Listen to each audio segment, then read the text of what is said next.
Paano gumawa ng intro for vlogs? So easy basic tutorial. Welcome back to my channel.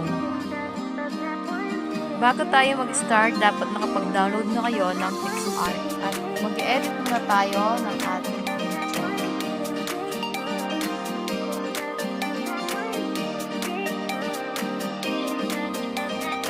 Marami tayong mapagpipilian sa PixArt kapag mag-edit kayo ng intro nyo.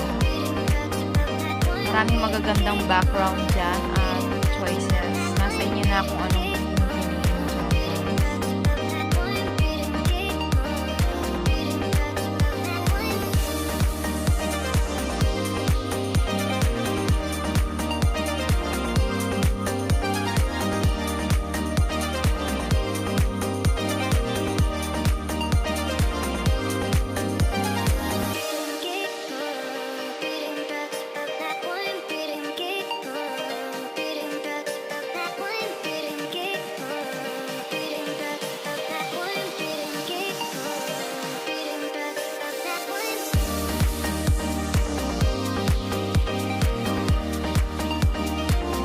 Sobrang daming pagpipilian dyan. Choose ka lang dyan kung anong gusto mong design. At pag nakapili ka na, i-delete mo lang yung photo at mag-add ka ng sarili mong photo. Add to photo ka lang, then choose ka kung anong gusto mong photo ang ilagay dyan. Kung anong gusto mong picture na ilalagay dyan. At pagkatapos mong maglagay ng sarili mong photo, ng picture, pwede mo siyang i-adjust. Pwede mong ibayin yung shape niya. Pili ka lang ng shape kung anong gusto mong shape. At pagkatapos mong makapili ng shape na gusto mo, pwede mo siyang i-adjust.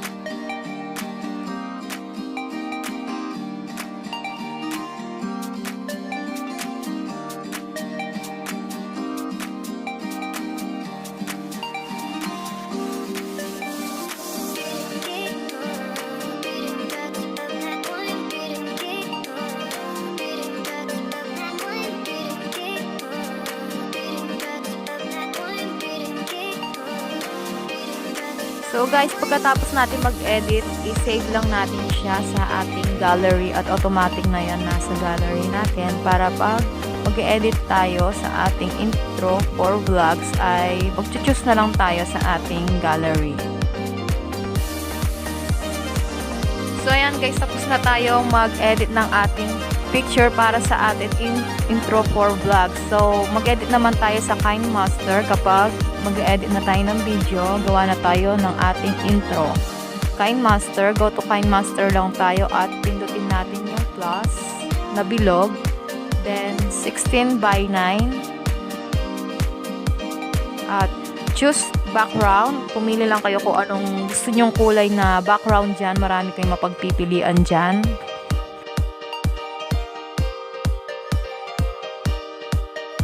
After natin pumili ng background, pwede na, go to layer lang tayo and then click the media. At piliin natin yung ginawa nating photo na sa PixArt. Click lang natin yan, yung ginawa nating inedit natin photo sa PixArt, and then pwede nating ayusin pa yan dyan. I-cropping lang natin siya. Pwede natin siyang bigyan ng shape. Nasa inyo kung anong gusto yung shape. At i-click lang natin yung i-crop lang natin siya, and then i-on lang natin yung mask. Then i-feather mo siya kung gusto mo siyang paliitin siya, or kung gusto mo siyang bigyan ng shape, punta ka lang sa cropping.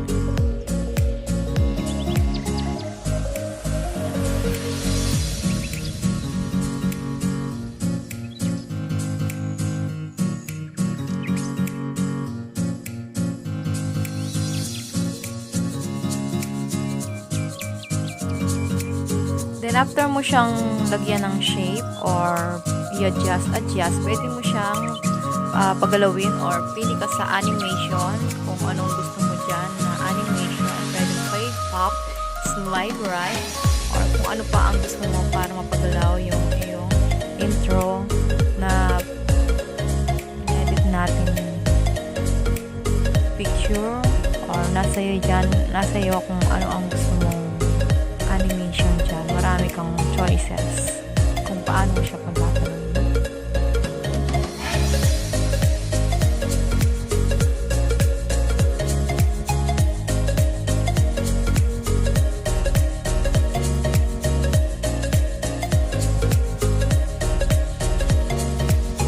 After that, pwede natin siyang bigyan ng music, ng background music.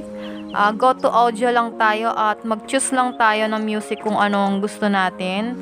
At i-add lang natin yan para maging maganda ang ating intro for vlogs. Make sure na hindi CVR ang lalagay natin background music para hindi masayang yung ating pag-e-edit. At choose lang kayo ng inyong background music kung nakapag-download na kayo dyan at marami kayong choices. Mas maganda para pag mag-edit kayo, pipili na lang kayo kung anong gusto nyong background music. And then after that, play natin siya.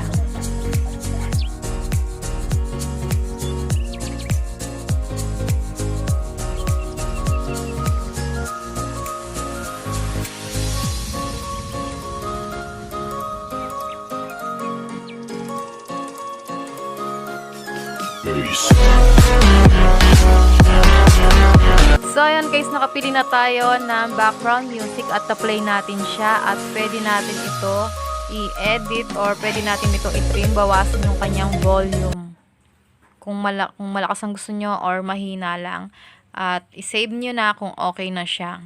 So play nyo lang siya guys para mapakinggan natin ulit siya. After natin maglagay ng background music, pwede natin lagay yung ating pangalan. Mag-write message lang kayo dyan. I-click nyo lang yung layer and then yung mag-add text lang kayo dyan. Or kung anong gusto nyong ilagay na yung pangalan ninyo, pwede nyong ilagay dyan. Then, bigyan ng style yung ating pangalan and then color, at nasa inyo na kung paano nyo aayusin, at pwede din natin pagalawin yung in-add text natin dyan ng pangalan natin. Pwede natin siyang pagalaw-galawin. At pili lang kayo sa animation kung anong gusto nyo dyan. Marami kayong choices.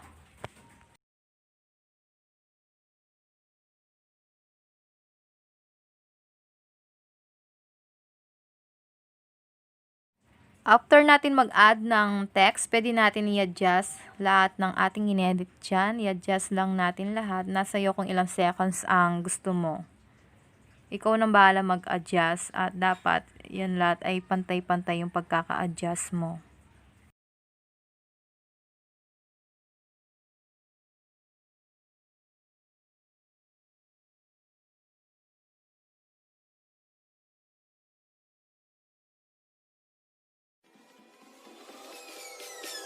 Peace.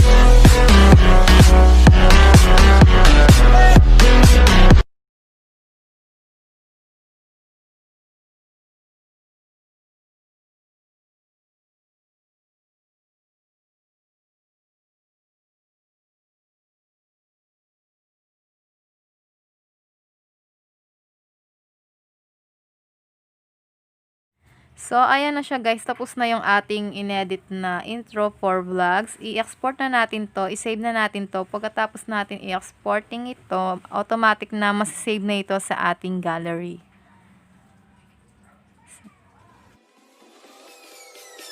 Peace.